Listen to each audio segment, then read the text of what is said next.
Bonjour et bon sabbat. Bonjour également à nos frères et sœurs en France et en Afrique qui écoutent ce message par le biais de la diffusion sur le web. Frères et sœurs, vous vous rappelez peut-être, lorsque nous étions à Montréal il y a quelques semaines, pendant les annonces, j'ai partagé une nouvelle prophétique étonnante et choquante. Je vous ai informé qu'un nouveau livre destiné aux enfants âgés de 5 à 10 ans, intitulé « Un livre de démons pour enfants », avait été publié au mois de juillet 2019 et était disponible sur Amazon, le plus grand distributeur de bouquins en ligne au monde. Non seulement ce livre se retrouve-t-il sur les sites en ligne d'Amazon, Barnes & Noble et Archambault, mais il peut même être acheté chez Walmart et Target. Ce bouquin a comme but de montrer aux jeunes enfants comment invoquer les démons pour un bénéfice personnel. Dans l'aperçu du livre, qui se trouve sur le site en ligne de Barnes & Noble, les enfants sont encouragés à invoquer les démons, par exemple, s'ils n'ont pas le goût de sortir les poubelles, s'ils ont trop de travail scolaire ou s'ils font face à de l'intimidation. Cette nouvelle m'a tellement bouleversé que j'ai décidé de faire un peu de recherche sur le sujet, car cela m'a rappelé que la sorcellerie et l'influence démoniaque augmenteront rapidement peu de temps avant le retour du Christ. Par exemple, au deuxième livre aux Thessaloniciens, l'apôtre Paul nous avertit que l'apparition de l'impie se fera par la puissance de Satan. Au chapitre 13 du livre de l'Apocalypse, nous voyons que la deuxième bête de l'Apocalypse opère de grands prodiges et séduit les habitants de la terre également par la puissance de Satan. Pendant la grande détresse, Dieu permettra à Satan et à ses démons de séduire avec toutes sortes de miracles, de signes et de prodiges mensongers ceux qui n'ont pas reçu l'amour de la vérité. Une augmentation accrue de ce phénomène pourrait indiquer, je dis bien pourrait indiquer, l'approche imminente du Christ. Je profite donc de cette sermonnette pour explorer ce phénomène plus en profondeur avec vous. Le titre de mon message, « Lui qui retient, retient moins ».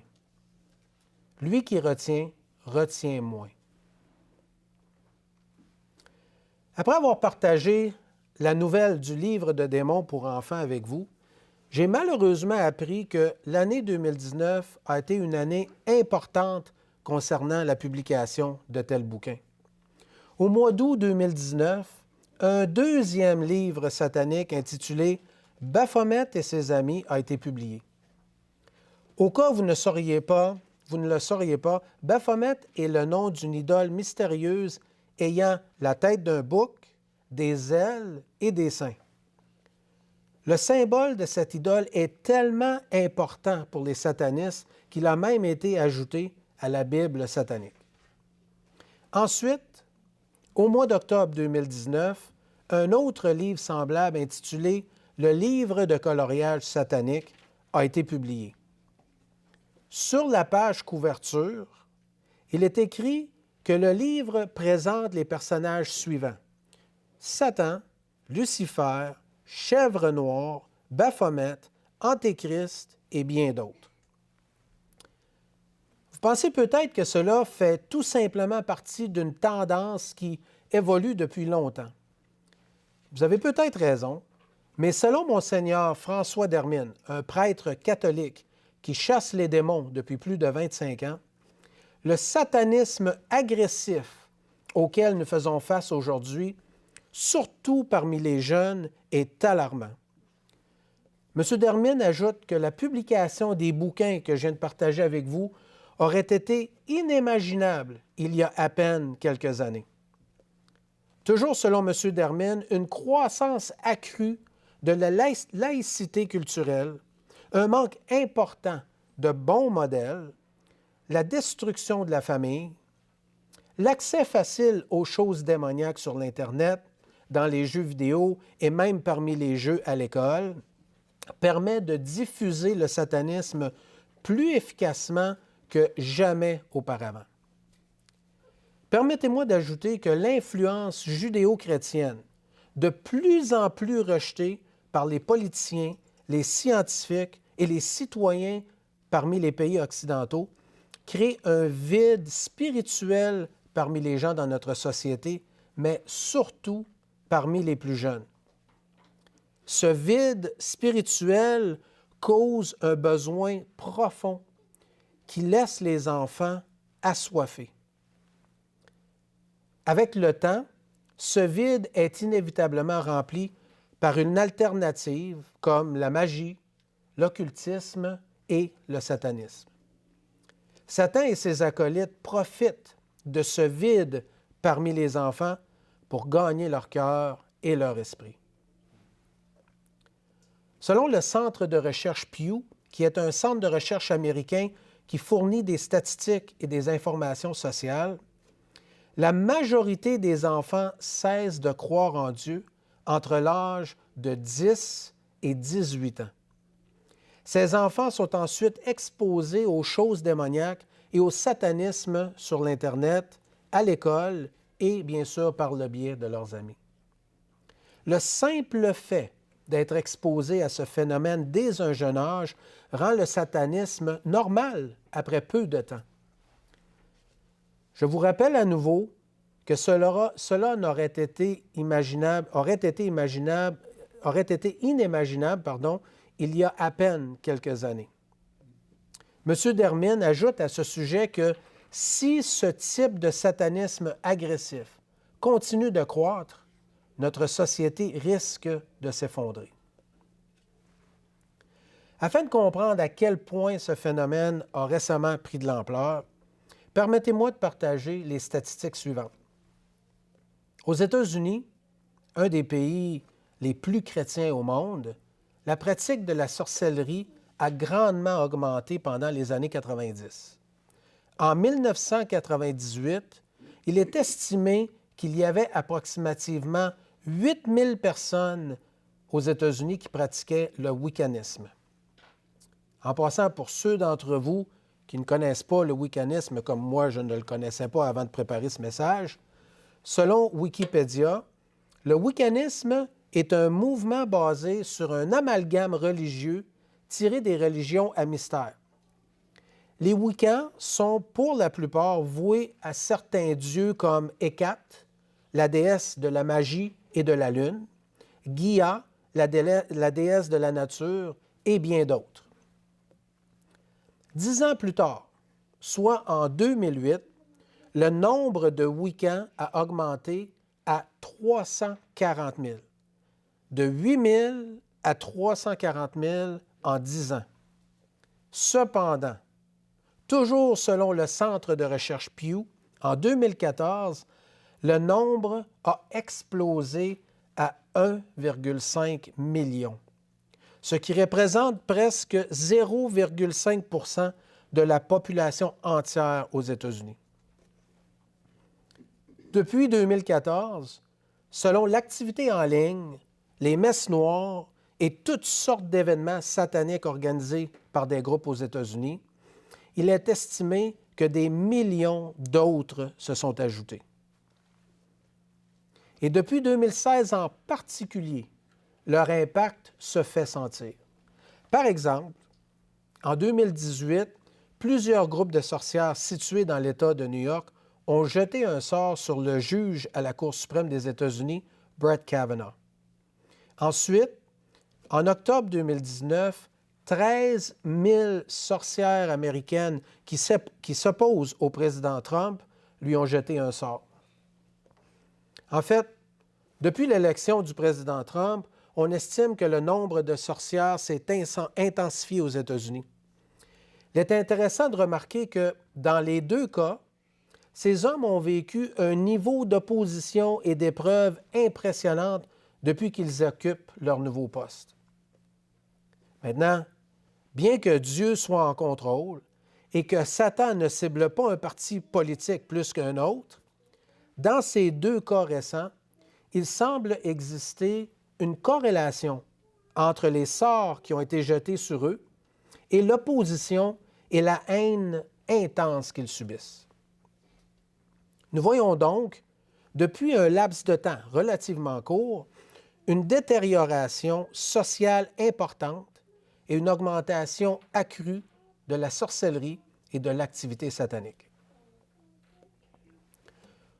On peut sentir que ce phénomène a atteint une masse critique et qu'il s'apprête à s'infiltrer parmi le grand public, un peu partout dans le monde, mais en particulier parmi les pays occidentaux, c'est-à-dire parmi les descendants modernes d'Israël antique. Mais pourquoi cela se produit-il? Et pourquoi cela se produit-il maintenant? Eh bien, permettez-moi de vous proposer une explication biblique. Comme je vous ai mentionné au début de ce message, juste avant le retour du Christ, Dieu permettra une période d'influence satanique accrue à travers le monde. Rapportons-nous, s'il vous plaît, au 2e chapitre du 2e livre aux Thessaloniciens et lisons les versets 8 à 10.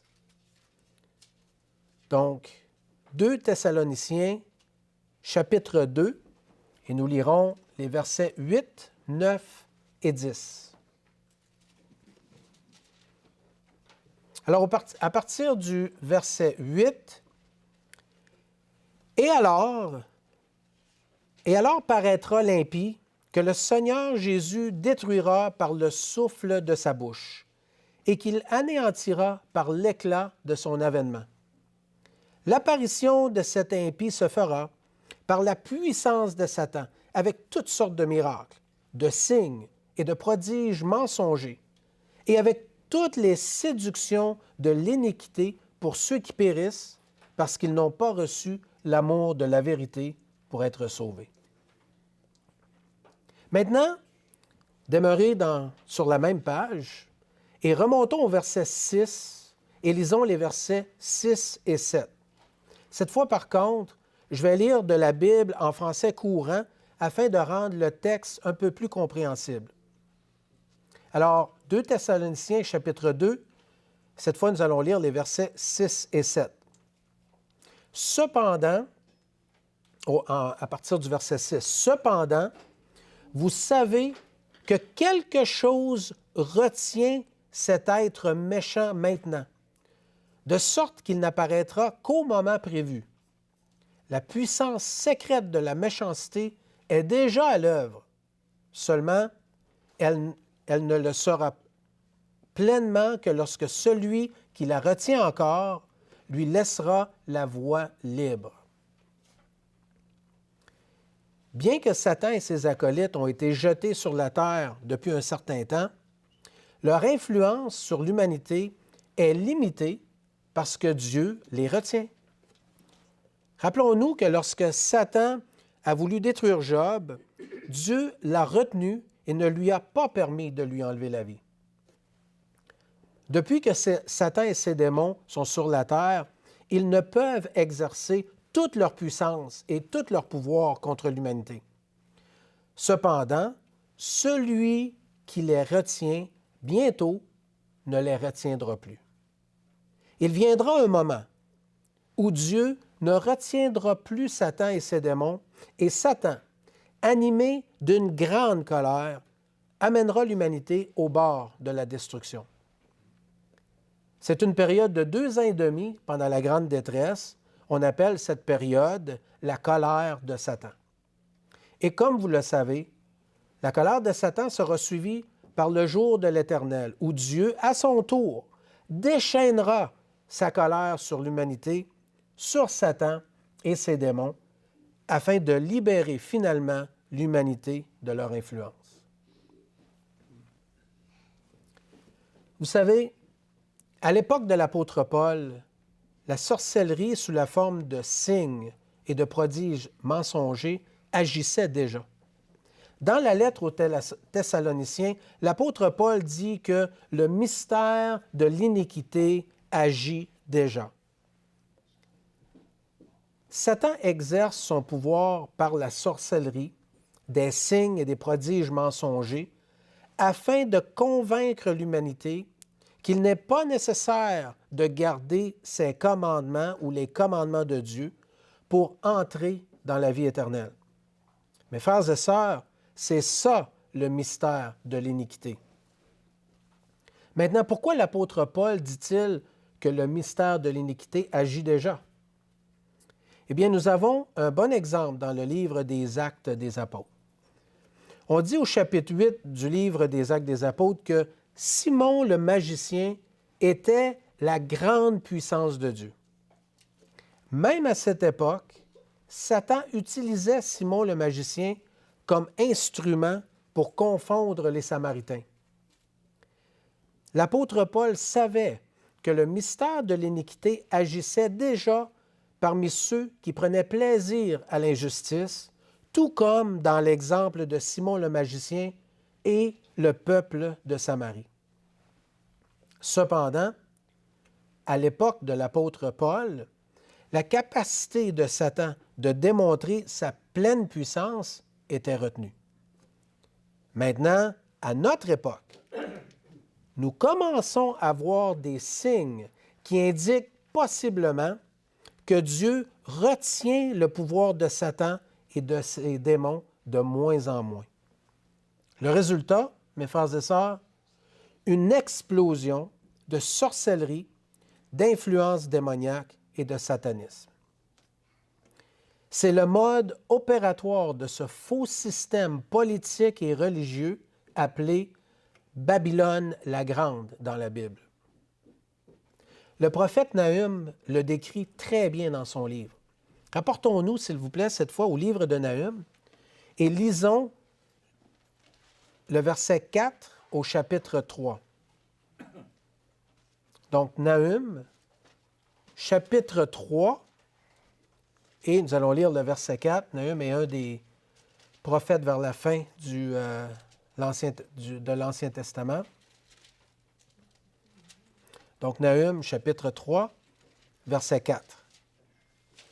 Verset 4, il est écrit « C'est à cause des nombreuses prostitutions de la prostituée, pleine d'attrait, habile enchanteresse, qui vendait les nations par ses prostitutions et les peuples par ses enchantements. »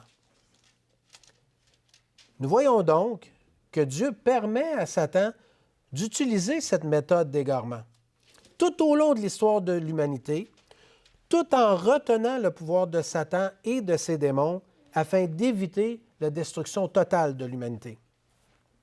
Par contre, juste avant le retour du Christ, selon ce que nous avons lu dans le livre aux Thessaloniciens, Dieu cessera de retenir Satan et ses démons pendant une courte période.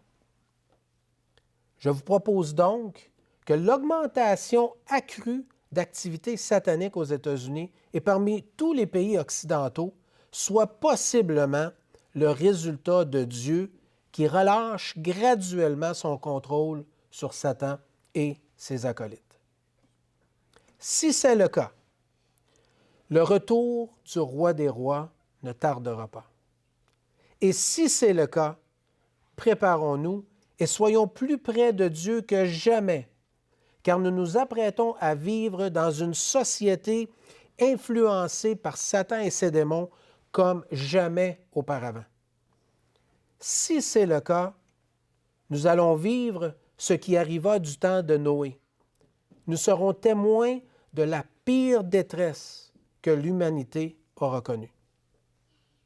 Le Christ dit que ce sera une détresse si grande qu'il n'y en a eu point de pareil depuis le commencement du monde jusqu'à présent et qu'il n'y en aura jamais.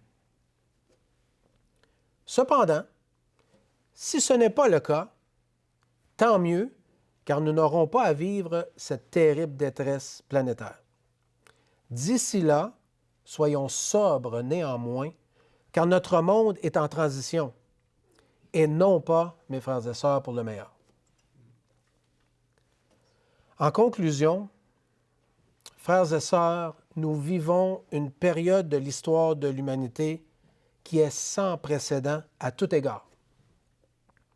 Notre monde change à une vitesse étourdissante. la mentalité de toute l'humanité, mais surtout celle des jeunes occidentaux, est de plus en plus influencée par les démons. De voir en Amérique du Nord, sur une période de moins de 4 mois, la publication d'au moins 3 bouquins pour enfants dans lesquels on présente Satan et ses démons et l'on incite ces jeunes lecteurs à les invoquer est terrifiant et inimaginable. Cependant, mes frères et sœurs, ne soyons pas terrifiés, car Dieu nous a bénis avec la compréhension de ce qui s'en vient. Nous savons par le bien de la Bible que le phénomène que nous vivons a été prophétisé. Nous savons que peu de temps avant le retour du Christ, Dieu cessera, en grande partie, de retenir Satan et ses démons afin que l'humanité subisse les conséquences de l'avoir rejeté. Si ce que nous voyons est un signe avant-coureur du retour du Christ, soyons prêts, car notre couronne nous attend. Sinon, que nos reins soient sains et que nos lampes soient allumées néanmoins. Soyons semblables à des hommes et des femmes qui attendent que leur maître revienne afin de lui ouvrir dès qu'il arrivera et il frappera. Que ce phénomène soit un signe ou non, chers frères et sœurs, tenons-nous prêts, car selon notre Sauveur, le Fils de l'homme viendra à l'heure que nous ne penserons pas.